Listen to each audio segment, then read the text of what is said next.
What do you think of What is a Woman? I thought it was a really well done film. I think it was very convincing.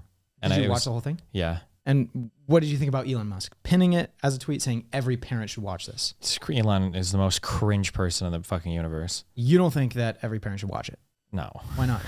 What did you disagree with of the documentary, What is a Woman?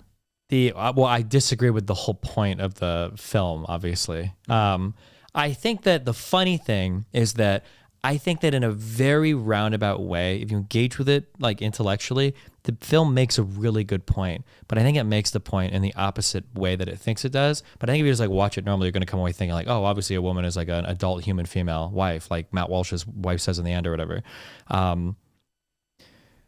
Without getting into all this cringe like theory of language stuff, on a very, very basic level, language is very, very, very complicated. The way that we use words is very complicated. I've argued with a friend for like 2 days about what the word based means. Okay. Language is very, very, very complicated. The way that I view language is typically when you say one word, as soon as you say that word, there's a bunch of peripheral things that kind of like light up next to that word. And you can kind of like move through these peripheral things. But to define a word exactly is very challenging. So like, for example, we can take something very, very, very basic, like a chair. When I say chair, a whole bunch of things come to mind immediately. Maybe the color brown, maybe wood, maybe 4 legs, maybe a back. There's a whole bunch of things. But if I try to say like exactly what is a chair, any and all of these things could theoretically be up for debate, right? Like, is a beanbag chair a chair? Is a chair with 3 legs a chair? Obviously. What about a chair with no back? What's the difference between a chair and a table? Like, that becomes like, for instance, if I say chair and I say table, there's a lot of the same concepts light up, right? So broadly speaking, that's how we view language, I think. And that's not a basic concept. So when a conservative walks in and like, what is a woman? Like, there's like some concrete definitive answer. Gender is very, very, very complicated. And I think that the best answer on the show was actually given by Jordan Peterson, because when Matt Walsh asked him, what is a woman? Jordan Peterson's answer is relatively insightful. Like, I think he ends up, he says things like, well, maybe you'd have a better chance looking at temperament than like genitals, or temperament rather than gender. And I think at the very end, he says, I don't even know if he knows it's as insightful as it was when he said it. I think he said, if you want to know what a woman is, why don't you go out and marry one and find out, or something, which is actually how we do explore language. You go out into the world, you associate concepts with things, and that's how it goes. So in that sense, sorry, this is a big ramble. Like, the film is interesting in that like Jordan Peterson does actually give way more nuanced responses than I would have thought, but Matt Walsh just like nods his head, and then at the end his wife gives like the best answer. But I hate the topic because it brushes over so many really complicated aspects of how language and ontology and categories are used and constructed and how they exist, just to try to like own trans people, which I think is really dumb. I think you can be like pro or against trans people, but like at the very least like treat like language with the due respect it has. But yeah, that was It's a good answer. Yeah, I actually think it makes a lot of sense. Yeah. Okay. What do you think about Jordan Peterson? Jordan Peterson is very smart and insightful when he talks about psychology, and he's very fucking stupid when he talks about anything besides psychology. So when he's talking about like politics, history, social problems, I just like, it's the worst thing ever. When he talks about psychology, I think he's generally pretty insightful, but he doesn't seem to do that as much anymore. He seems like he's on the politics It seems grind. like he roots a lot of his political beliefs in psychology. Maybe. Like, he relates everything back to psychology. Yeah, he tries to, but like it's hard to stretch. He makes, I don't know. Listen to him talk about like like he's even against like, I think like adults doing like trans surgery. Now, like, didn't he come out against Elliot Page, I think? Yeah. Shit, who we mess up? No. Cut it. Yeah, but yeah, like he came out against like Elliot Page even, and like that, like he's an adult. Right. I don't know.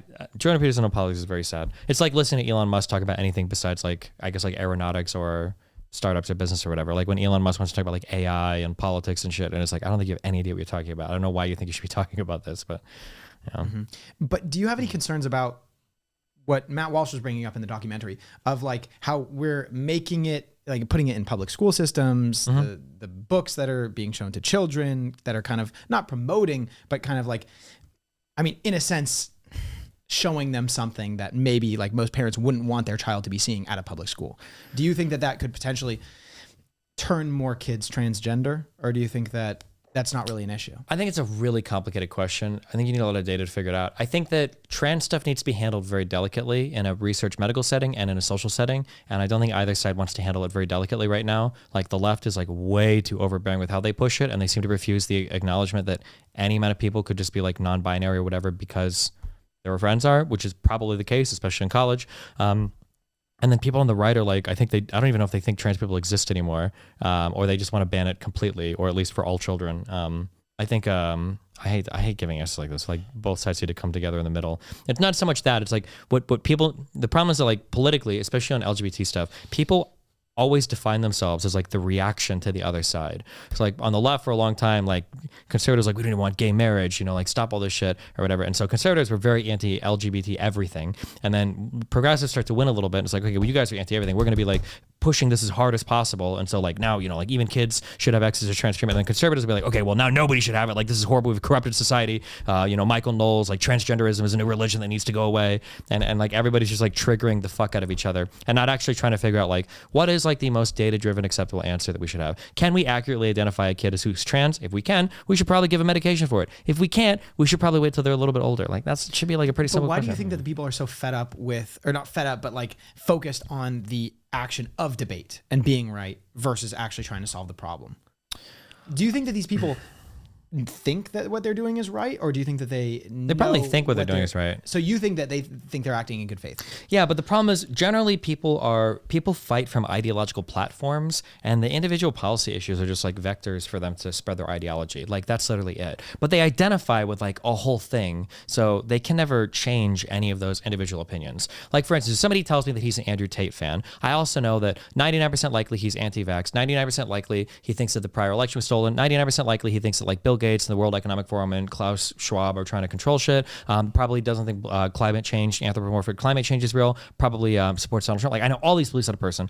I can't change their mind on any of those beliefs because they're bought into an entire system that mandates strict adherence to every single one of those things. And to be fair, it's similar on the left too with like a collection of beliefs as well. But like that, so when any particular issue comes up, like I need to find out, like if I talk to somebody, for instance, and I'm like, oh, like I think that like, I think we should mandate vaccines for children in school. Like for a person that's really roped into that echo chamber, to that epistemic bubble, that statement that I just made, that's an attack on their entire ideology.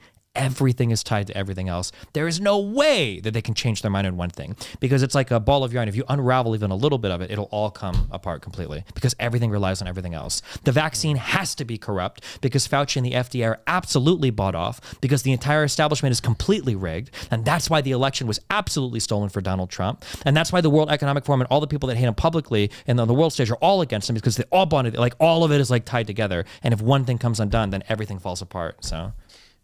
So do you think that a big problem nowadays is that people identify with their perspectives or ideologies or belief systems, that they take that in as a part of their identity, and as soon as it starts being attacked in any shape or form, like they just completely implode? Yeah, and the groups have gotten so big because of the internet too. Like my guess is going to be it's probably okay to have these ideological divisions and groups if they're happening at like really small levels. That's probably okay. But when they start to encompass like hundreds of millions of people, then they become so broad and they encompass so many different ideas and beliefs that it becomes impossible to, it's just not healthy for society at that stage, I think.